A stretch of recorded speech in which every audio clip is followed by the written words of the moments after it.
This is Scott and I'm Jade. We own 67 Strength and Conditioning, and this is our vlog about what's been happening in the gym over the last couple of months.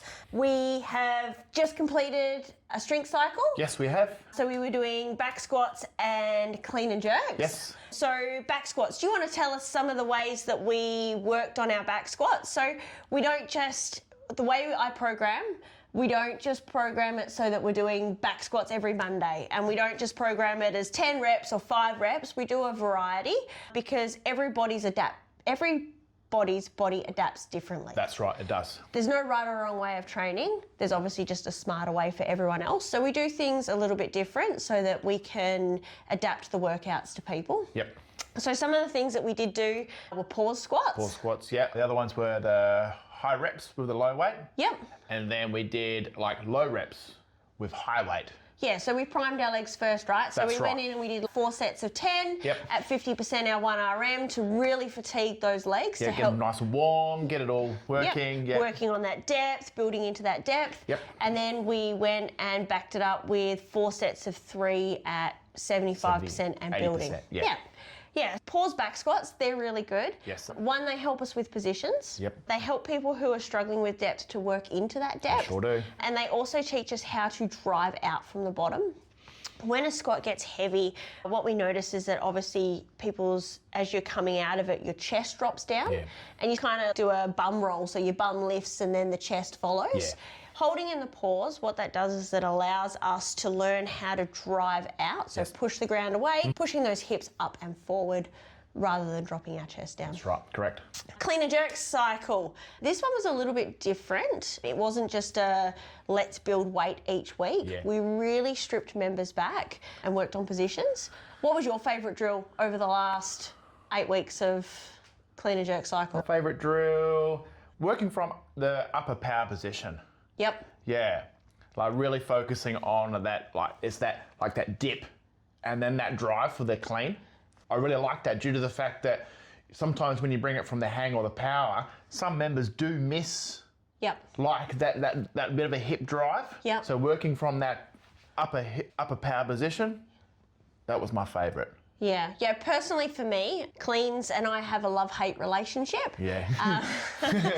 Sometimes they feel really good and sometimes they feel really bad. Yeah. So I loved the complexes. Oh, yes. So where we would continuously move through the positions. Yeah. So on a personal note, I loved that. The tall clean, where you had to get under that. You get underneath it quick. And then obviously going from the hang where you could mimic that power position, and then obviously all the way from the floor and catching in a squat. Nice. Retraining that squat position for me is something that we did a lot of. So obviously we did a lot of front squats We did. And obviously in those tall cleans, learning to drop into a squat without moving your feet into a starfish position. Yeah. Also heavy front squats. You can't expect to catch a 50, 70, 100 kilo clean if you can't front squat it. If you can't front squat it, if you're not comfortable front squatting. And getting those elbows up high, getting it stabilised in the front rack. Yep. And then jerks, we did obviously split jerks was a big focus for us. A lot of our members are new to clean and jerks, so focusing on that split jerk, building confidence in that split, getting under the bar. One of my favourite drills, and actually Coach Jessie was the one that made me do it, is doing a little leg bounce first. So you're bouncing with your legs, the barbell comes off your shoulders so that you learn that timing of when to drive it out. Because I can be a bit of a lazy jerker. And I'll press out with my arms. Yeah, pun intended. And I press out with my arms rather than dropping underneath. Yes. Whereas the bouncing drill allowed us, and a lot of members, like I used that for a lot of members to teach them that timing. So when that bar becomes weightless off your shoulders, then you drop underneath it. Yes, right, correct. You catch it. Yeah. A fun workout. Go. Box get-overs. Oh, those, fun. Fun? Do you remember doing them? Did I do them or did I have my sore knee? We'll get on to injuries in a minute. Yeah, I can't remember if I did do box get-overs or not. Okay, so quite a lot of the times I will throw in odd movements into our workouts. I think they're really important. Yeah. So a lot of our training is to support our daily lives, not just about lifting heavy things. It's to support movements outside of the gym, and we did some really high box get-overs. So we did them mainly with a partner, so that we had someone to stabilise the box. But for RX it was 60 inches. 60 inch, yep. Yeah, 60 inches tall. And what that feels like, and a lot of members didn't realise, but essentially they were doing a bar muscle up, but on a box. Essentially, yeah. So when you jump up to the box, you jump up pressing down through your lats, catching in your mid-stomach, and then you're pushing yourself up onto the top of the box. So essentially our members were doing bar muscle-ups. Box bar muscle-ups, yeah. Box bar muscle-ups. Pretty much. It was really good because you have to be consistent. It's a rhythmic so it was for max reps, and to get the max reps out of it, you really have to focus on that press down, that big jump, and then obviously turning over safely. Yep. That was one of my favourite movements the last 8 weeks. As we said, we'll get to injuries in a minute. So the last couple of weeks has been not so great for me. So yeah, so one thing that we definitely pride ourselves on at the gym is being able to adapt for where people are. That's right. We have quite a few members who are... So I believe in seasons. So if you come into our gym or you hear me talk about seasons. And I believe that in life we run through seasons. So whether it be a busy season, a quiet season, I don't believe there's such a thing as balance. If you don't know Scott and I personally, Scott and I both run and manage 2 businesses. We also homeschool, plus our training, plus our daughter's training to do with cheer. So we're always on the go. We are. And I don't believe that there's such a thing as balance. I just think that there's seasons. We have busy seasons, we have quiet seasons. We do. We have seasons where you feel like you're moving forward, and then you have seasons where you feel like you're at a standstill. So a lot of our members are in the season of baby making. Just a couple. Just a couple. A few of the women in our gym at the moment are pregnant. Yes. And we've even had new members come in recently who are pregnant. And the best thing about that is that I believe that you can continue working out through your pregnancy as long as you feel okay and your doctor gives you the all clear. But we can adapt to where you are. Yeah, we can. As you get bigger, you can stop getting down on the floor. We can still do barbell movements, rig movements. That's correct. There's always an adaptation. Yep. But on the flip side of that season, there's people who are obviously postpartum. Yes. So I know myself, skipping is not always my friend. Yep. And for a lot of women, and I just want to say, when it comes to pelvic floor problems, skipping, jumping, heavy deadlifting, it's very common for women to not have the pelvic floor control or have too tight of a pelvic floor. It's not necessarily normal, but it is very common. And it's definitely something that if you are facing in the gym, have a chat to your coach and just discuss with them, because there are ways that we can work around it. There are ways to relax. There are ways to make it tighter. And there's also professionals that we can refer you on to. Yes, there is, yes. Okay.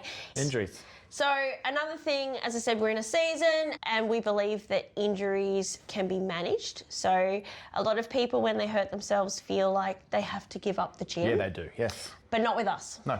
So we will adapt. Scott is a really good example. Do you want to tell us about what's been going on with you, Scott? I've had a bit of a niggle just underneath the kneecap, and obviously anything I do with putting pressure through my whole leg, like pushing through the ground, for instance, like going down for a deadlift or anything like that, it's just excruciating pain. It's been there for a little while. It's been manageable. I went up for a 105 clean and jerk, got the first one, went down for a second one, and just as I deadlifted off the ground, it just went, you know what, I don't like you. So I stopped there, stopped for the rest of the class, jumped on the bike, got a scan, did all that stuff, been taking anti-inflammatories and just slowly getting back into work. That's where that's at. So the main reason why we brought that up is this knee injury was actually caused from outside the gym. Yes, it was. So not actually from the gym, but what we have done for Scott over the last 4 weeks. About 4 weeks. Is that we've adapted the workouts to suit. Yeah, we have. We're the owners, we're also coaches, but our main role in the gym is to help people adapt to where they're at. So for Scott, we've removed anything impact. Any impact squats? Squats, squats aggravated it. Anything in the power position. Anything power position, anything from pulling from the floor. Yep, so there's a lot of strict movements, a lot of position rechecks. Yeah, it is, yes. So If someone comes with an injury, joins us and they've got a pre-existing injury, we'll actually spend the time teaching you the positions. We'll strip it right back, especially when it comes to our Olympic movements. We'll strip it right back, we'll do strict movements, position checks, so that as you're moving forward, so that you're still moving forward, should I say. So what that means is that when your injury or your niggle is out the other side, basically all this position work and all this strengthening work that you do in the middle while you're struggling a little bit gets you out on the other side it does. As a stronger athlete. It sure does. And that is something that we definitely pride ourselves on at the gym, is that regardless of where you are, so whether you're injured, pregnant, had a bad day, postpartum, we will adapt the workout. We've had a new member join recently. He's got runner's knee from obviously a previous injury, and that's simple. We just pull him back. There's no running, there's no skipping, but everything that we do in the gym, we can change it out. So if you're not running, you can use the bike. Yeah, if you're not skipping, you can use the ski erg. The ski erg, that's right. If you're not jumping, we can do muscle cleans. Or we can do muscle snatches. If you are squatting, but it's the range of motion, we get you to squat to a bench.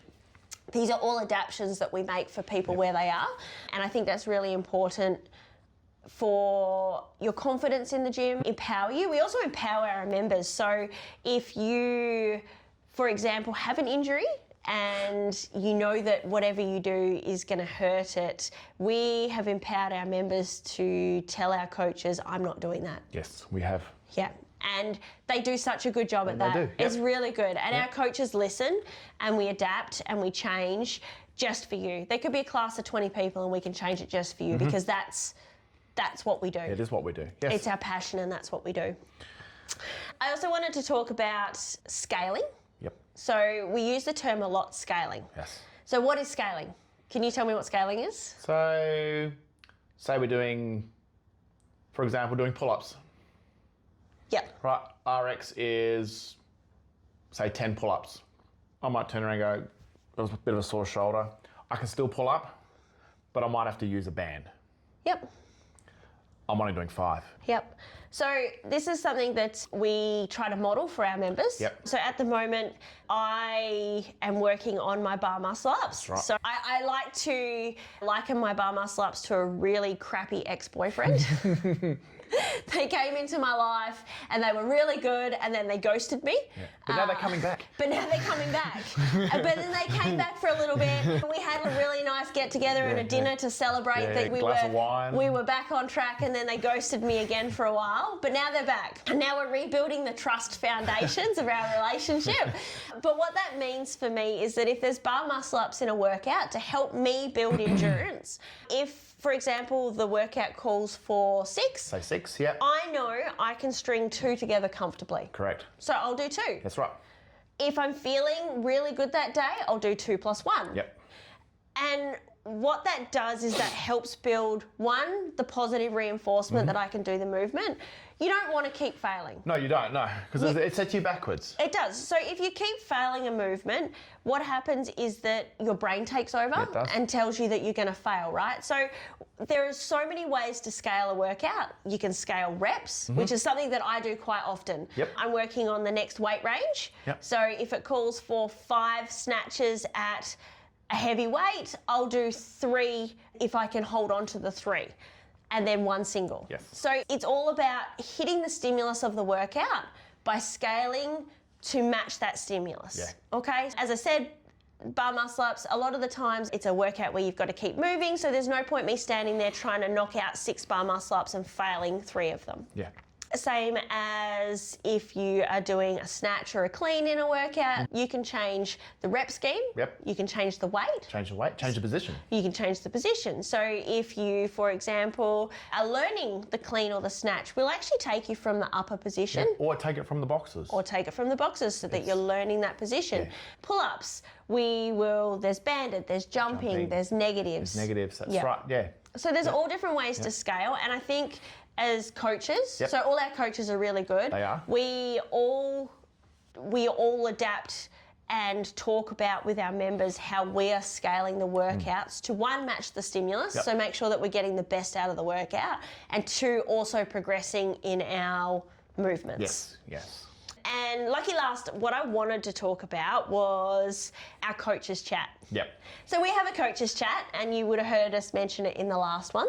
And it's basically where we have a coaches chat and then we have a coaches development program. So every 3 months as coaches, we all get together and we talk about the business, the members, how we can scale for members, how we can improve the experience for members. For us, the gym is our passion. It is. And for all our coaches, coaching is their passion. So you can tell it's their passion because we are all constantly thinking of better ways to help everyone improve the experience. So recently we were talking, this quarter we haven't been able to catch up. We're all in a busy season. Some are pregnant, some have changed jobs, some have just had babies, some are now working full time. Yeah. So we, like as coaches, sometimes we just don't get together. So instead what we've done is we've created individual chats regarding things that are going on. And for us, a lot of the times we have members in mind that we've helped. Yes. So the coaches chat this quarter has definitely been about exposing those members who are strong enough, fast enough, who need maybe a little bit more of a confidence boost. Yeah, sometimes it's a little push. Little push. Little push. And then obviously all being on the same page as coaches. Yes. So we all coach different times. We don't always get to each other's class. We all train at different times. So even though we all train at the programming, sometimes we all get to different things. What's one thing that you remember from our coaches chat this week that we did to probably 90% of our members? Did I read the coaches chat? I don't know, did you read the coaches chat? Something we did. We've banned something. 2 things we've banned for quite a few members. We just talked about, obviously, I was going to jump back into the last bit we just talked about of scaling in class, right? Saying adding bands to pull-ups. This is the one we removed. Yeah, this is the one we removed. So with some members, only some members, some of them still use them. Majority of the members, we've removed these bands. They are strong enough. Yeah, so we've got a whole heap of members that are really at the stage where they're ready to progress to that next stage. Yeah. And the bands are actually hindering them. Yeah, they are. So we, especially for pull-ups, we have banned them from using bands. And we are scaling their reps. Yeah, so say 10 pull-ups, we'll drop them down to 5. Yep. I have a PT client and she is amazing and we have just graduated. She does pull-ups so high that they're almost chest to bar. Yeah, she does. But yet in a class she will always throw on a band. She always throws on a band. So we put her name in the hat. She's not allowed to use a band. There's about 6 members where we have, as coaches, gotten together and gone, this person is not allowed to use a band. Yep. Because they are strong enough. If we've got to scale the reps down, let's scale the reps down. Let's scale the reps, yeah. Oh, another thing that we came together as coaches this week is talked about people and their handstand push-ups. Oh, with their big pile of ab mats. Yeah, so we would much prefer members to scale reps and get full range of motion. You're going to build strength. You are. You're going to build endurance, and then you're obviously going to build the correct movement patterns to be able to progress to the next stage. Yeah. So for us, scaling reps, full movement patterns is 100% better than short range of motion and using lots of bands. Little party pumps and... Yeah, we've also talked a lot about different cues on how to keep the bar close. Yes. We are always up for a laugh in class. Yep. And Coach Laura this week came up with a good one for when we were doing muscle cleans. It was you know what it is. Keep the bar close and choke yourself. That's right. So it's obviously in the muscle clean, we bring it up our body nice and close and then we turn our elbows over and catch it in the front rack position. But for us, as I said, as coaches, we're always talking with each other. We're always growing. Coach Jessie gives a really good cue when it comes to jumping into gymnastics movements and calls it an angry cat. So you jump in like you're a hissing cat. But yeah, things that us as coaches are keeping on the same page is really important. That way the members at 5 a.m. are getting the same coaching cues as the members at 6 p.m. at night. And I think that's really important to help people progress. And we've all been in one of those places where one coach tells you one thing, another coach tells you another, and you're just left so confused. Yeah, you are, yeah. And thinking, I changed this, and now you're telling me to do what I was doing before. That's right. And it makes you frustrated. Yeah, you go around in circles. You do. You feel like you're going around in circles. Yeah. So to be able to have such a cohesive team where we are constantly talking to each other about what cues we're giving people, what's working, what's not working, just inspires me as a coach even more. And I'm very grateful for our team. Yeah, they're very good. Yeah, I'm very grateful for our team Yeah. because they definitely inspire me as a coach to continue to learn and to grow. And then obviously to give them cues to learn and to grow. That's right, yeah. And then because we all train the programming as well, we're all getting the same cues. Yep. So we know as athletes what's working and what's not working. That's right. I think that was the bulk of what we wanted to talk to That was today. really the bulk of what yeah. Anything else you'd like to add? Go back to obviously more scaling in class, you know, Yeah. where I've reined back my handstand push-ups, trying to get more strict. So I've reined it back to an ab mat on the ground. Yeah, just one ab mat? Just one ab mat. Yeah, but doing a higher volume. Just doing a higher volume of strict handstand push-ups. Yep. Don't be afraid to come and ask. Absolutely. Don't be afraid to tell us.